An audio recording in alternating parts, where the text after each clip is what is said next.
Hello my dear student, welcome to back my YouTube channel AP Pharma. आज के इस video lecture में हम आपको सिखाएंगे एलिमिनेशन रिएक्शंस के बारे में, जिसमें आपका E1 और E2 दोनों ही देखने को मिलेगा। तो चलिए हम लोग स्टार्ट करते हैं सबसे पहले एलिमिनेशंस रिएक्शंस से। एलिमिनेशंस रिएक्शंस में हम देखेंगे in elimination reaction two atoms from the adjacent carbon atoms are lost and form pi bond. और ये जो आपका रिएक्शंस देखने को मिलता है अपोजिट टू एडिशन रिएक्शंस, इसका मतलब क्या होगा कि एलिमिनेशन रिएक्शंस में ये दो एटम्स का एलिमिनेशन होता है। और ये जो दो एटम का एलिमिनेशन होता है कहाँ पे होता है? From the adjacent carbon atom से, यानी दो अलग अगल बगल कार्बन पे लगे हुए एटम्स के रिमूवल से होता है। और ये किसके द्वारा दिए जाते हैं? Alkyl halides, alcohols. और ये जब इनका एलिमिनेशन रिएक्शन होता है तो उसके बाद जो प्रोडक्ट बनता है वो एल्कीन या एल्काइंस बनता है। तो इसको हम ये जो लिखा हुआ डेफिनेशन, इसको हम एग्जांपल के थ्रू देखते हैं तो वो आपको आसानी से समझ में आ जाएगा। जैसे अभी आप देखते हैं कि ये आपका क्या है, इसको हम क्या मानते हैं? एल्केन, यानी इस पे जो बॉन्ड है ये क्या है?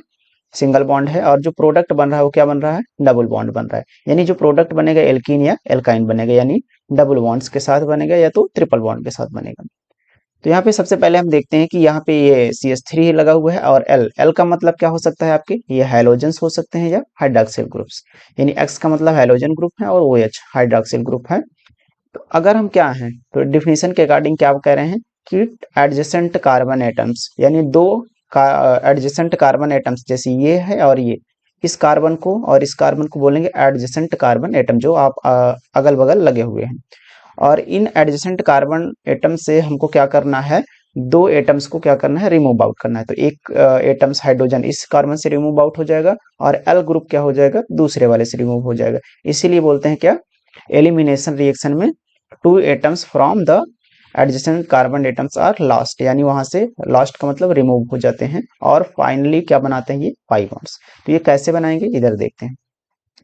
जब ये आपका L निकलेगा, इधर से H निकलेगा, तो H पॉजिटिव के फॉर्म में निकलेगा इस तरीके से, यानी आपका जो H है H पॉजिटिव के फॉर्म में निकल जाएगा और L है क्या? निगेटिव चार्ज के फॉर्म में बाहर आ जाएगा।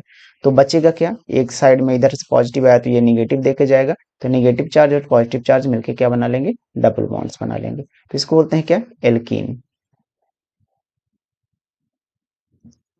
ये नेक्स्ट इसका जो एग्जांपल है क्या? एलिमिनेशन रिएक्शंस का डिहाइड्रेशन ऑफ एल्कोहल्स, यानी जो हाइड्रो एल्कोहल्स होते हैं उनका जब डिहाइड्रेशन, डिहाइड्रेशन का मतलब क्या होता है? Removal of water. क्या होता है? रिमूवल ऑफ वाटर को क्या बोलते हैं? डिहाइड्रेशन। अगर हम वाटर को रिमूव करते हैं तो उसको डिहाइड्रेशन बोलते हैं, और एल्कोहल से वाटर को रिमूव करते हैं तो उसको बोलते हैं डिहाइड्रेशन ऑफ एल्कोहल्स। तो जैसे हम इसी एग्जांपल को यहाँ पे फिट करते हैं, यहाँ से OH निकलेगा, OH निगेटिव चार्ज के फॉर्म में, और H निकलेगा H पॉजिटिव के फॉर्म में। अगर ये H पॉजिटिव निकला, OH निगेटिव मिला, तो H और ये OH मिलके क्या बना लेंगे? वाटर। और ये बीच में क्या बच जाएगा? Double bond CH2, double bond CH2। और ये जो डिहाइड्रेशन होगा अल्कोहल का आपका किसके प्रेजेंस में होगा? एसिड के प्रेजेंस पे, जो वो कंसंट्रेटेड हो सकता है आपका H2SO4 जैसे। नेक्स्ट आपको चलते हैं डिहाइड्रो हेलोजिनेशन। डिहाइड्रो का मतलब क्या है और हेलोजेंस का क्या मतलब है? ये दूसरा रिएक्शन है जो कि एलिमिनेशन पे ही बेस्ड है आपका, और किसके प्रेजेंस में होगा? एल्कोहलिक KOH के प्रेजेंस में होगा। और याद रखिएगा ये सिर्फ और सिर्फ एल्कोहलिक KOH पोटेशियम हाइड्रोक्साइड के प्रेजेंस में होगा, एक्वस पोटेशियम हाइड्रोक्साइड के प्रेजेंस में नहीं होगा, क्योंकि अगर एक्वस पोटेशियम हाइड्रोक्साइड का इस्तेमाल करेंगे तो वहां पे एलिमिनेशन ना होकर वहां पे सब्सटीट्यूशन हो जाएगा। तो यहाँ पे हम क्या करेंगे? एलिमिनेशन हमको करना है। तो डिहाइड्रो का मतलब है हाइड्रोजन भी निकलेगा, एंड हाइलोजिनेशन यानी हाइलोजेंस ग्रुप का भी, यानी और हाइलो हाइड्रोजन और हाइलोजेंस दोनों ग्रुप का क्या करना है? एलिमिनेशन करना है। एलिमिनेशन, इसीलिए इसको हम बोलते हैं डिहाइड्रो हेलोजिनेशन। हाइड्रोजन निकाल दिया, हाइड्रोजन निकाल दिया, तो ये क्या बच गया? HBr। H पॉजिटिव के फॉर्म में इधर निकलेगा और Br नेगेटिव के फॉर्म में निकलेगा, तो HBr निकलेगा तो HBr बना लेगा, और ये CH2 डबल बॉन्ड CH2। अगर ये बॉन्ड कैसे ब्रेक हो रहे हैं अगर ये आपको नहीं पता है, तो आप प्लेलिस्ट में जाके इसके प्रीवियस वाला जो आपका एडिशन रिएक्शंस हैं, सब्स्टिट्यूशन रिएक्शंस हैं, उसमें हमने आपको बताया कि बॉन्ड कैसे तोड़े जाते हैं। जैसे आपने होमोलिटिक बॉन्ड फ्यूजन है, हेटेरोलिटिक बॉन्ड फ्यूजन, वो सारे प्रीवियस वीडियो लेक्चर्स में हमने बना रखा है, उसको आप देख लीजिएगा। और साथ ही साथ अगर आपने एलिमिनेशन रिएक्शन पढ़ना है तो उससे पहले आपको न्यूक्लियोफिलिक सब्स्टिट्यूशन रिएक्शंस को जानना बहुत जरूरी है, जिसमें SN1 SN1 और SN2 को हमने सिखाया है। अगर आपको SN1 और SN2 पता रहेगा तो E1 और E2 आपको उससे आसानी रहेगी जरूर। तो नेक्स्ट चलते हैं। सबसे पहले यहाँ पे देखते हैं E1 एलिमिनेशंस क्या। E1 eliminations is a unimolecular. जैसे आपने SN1 पढ़ा था वहां पे यूनिमोलिकुलर वो भी रहता था। एलिमिनेशंस क्या होता है? यूनिमोलिकुलर्स। ये आपका 2 स्टेप में कंप्लीट होने वाला रिएक्शन है, यानी ये इसका जो रिएक्शन कंप्लीट होगा वो 2 स्टेप्स में होगा। फर्स्ट ऑर्डर काइनेटिक्स को फॉलो करेगा। क्यों फर्स्ट ऑर्डर काइनेटिक्स को फॉलो करेगा? क्योंकि इसका जो रेट है केवल और केवल सिर्फ डिपेंड करता है किस पर? सबस्ट्रेट पर। Only rate depends upon the substrate.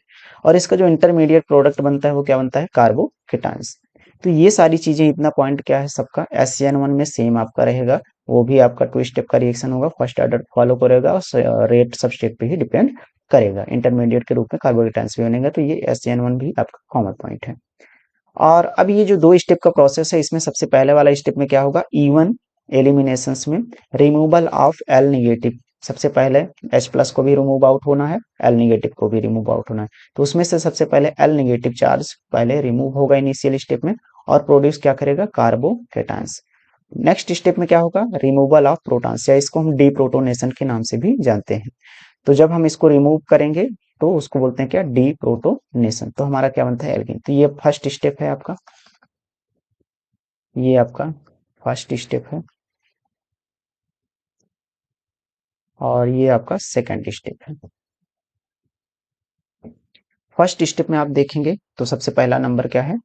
L negative charge है। जब ये एल निगेटिव के फॉर्म में आएगा तो कोई भी बॉन्ड टूटता है तो वो पॉजिटिव और निगेटिव चार्ज देगा। जब इस साइड में टूटेगा तो इधर आएगा निगेटिव चार्ज और इधर आएगा क्या? Positive charge.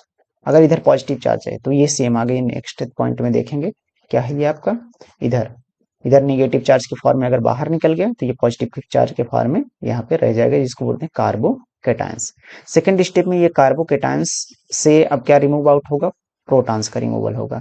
क्या रिमूव होगा? प्रोटॉन। जैसे प्रोटॉन H प्लस के फॉर्म में बाहर निकलेगा यहाँ पे निगेटिव चार्ज छोड़ जाएगा और निगेटिव और पॉजिटिव चार्ज मिलकर क्या बना लेंगे? यहाँ पे डबल बॉन्ड बना लेंगे। इसीलिए क्या हो जाएगा? एल्कीन हो जाएगा। और लास्ट वाला जो पॉइंट है कि ये जो आपका प्रोटॉन्स निकला हुआ है और ये न्यूक्लियोफाइल्स जो निकले हुए हैं दोनों आपस में मिलके फिर से वही अपना HL में कन्वर्ट हो जाएंगे। तो ये था आपका E1 एलिमिनेशंस का क्या कॉमन पॉइंट्स, जिसमें आपको ये रिएक्शन मैकेनिज्म भी आपको देखने को, तो इसको हम बोल सकते हैं क्या है? मैकेनिज्म। मैकेनिज्म है ये आपका जो 2 स्टेप का कंप्लीट हो गया है। नेक्स्ट चलते हैं। इसका डिहाइड्रेशन ऑफ एल्कोहल्स का ऑर्डर क्या है? जो हम पढ़ रहे हैं इसमें डिहाइड्रेशन ऑफ एल्कोहल्स, जैसे अभी आपने पढ़ा था कि ये एलिमिनेशन रिएक्शंस आपका डिहाइड्रेशन और डिहाइड्रोजनेशन दो आपको शो कर रहे हैं। तो ये अगर 3 डिग्री है, 2 डिग्री है, 1 डिग्री है, तो इसमें से किसका सबसे ज्यादा और सबसे पहले डिहाइड्रेशन होगा? तो अगर 3 डिग्री का है तो ये सबसे पहले होगा, क्योंकि इससे मिलने वाले जो कार्बोकेटायंस होंगे वो ज्यादा स्टेबल होंगे। क्या होंगे? स्टेबल ज्यादा होंगे इसके कार्बोकेटायंस।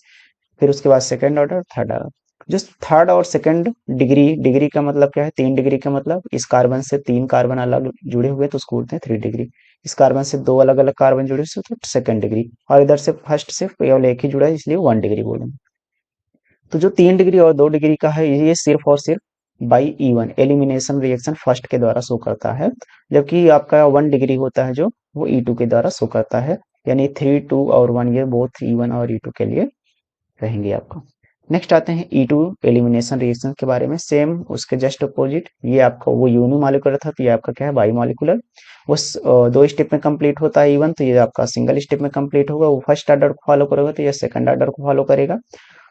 और उसका जो रेट है वो डिपेंड करता है केवल सबस्ट्रेट पे, लेकिन इसका जो रेट है डिपेंड करेगा concentrate of substrate and conjugated base. ये सबस्ट्रेट और कंजुगेट बेस दोनों पे डिपेंड करेगा। नेक्स्ट है इसका जो removal of L negative charge है और एच पॉजिटिव चार्ज है ये साथ साथ होगा। वहां पे आपने फर्स्ट स्टेप में देखा था कि एल नेगेटिव चार्ज का रिमूवल होता था और सेकंड स्टेप में क्या होता था? एल पॉजिटिव चार्ज का रिमूवल होता था। लेकिन यहाँ पे एक ही रिएक्शन में क्या होगा? दोनों साथ साथ में होंगे। इसीलिए इसको बोलते हैं E2 एलिमिनेशन। और यहाँ पे साइमल्टेनियसली का मतलब है साथ साथ। क्या मतलब है? साथ साथ। अब इधर देख सकते हैं कि यहाँ पे L नेगेटिव चार्ज जैसे ही बाहर निकलेगा तो यहाँ से H पॉजिटिव चार्ज भी निकल जाएगा। तो L और H पॉजिटिव चार्ज दोनों जैसे निकलेंगे तो यहाँ पे आपका एल्कीन का फॉर्मेशन हो जाएगा।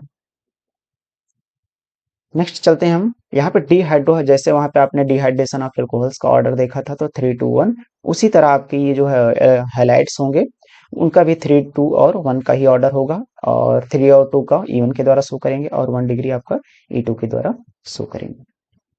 तो आज के लिए बस इतना ही। आई होप ये वीडियो लेक्चर आपके लिए बहुत ही हेल्पफुल रहा होगा। तो मिलते हैं नेक्स्ट लेक्चर के साथ नेक्स्ट वीडियो में, तब तक के लिए नमस्कार।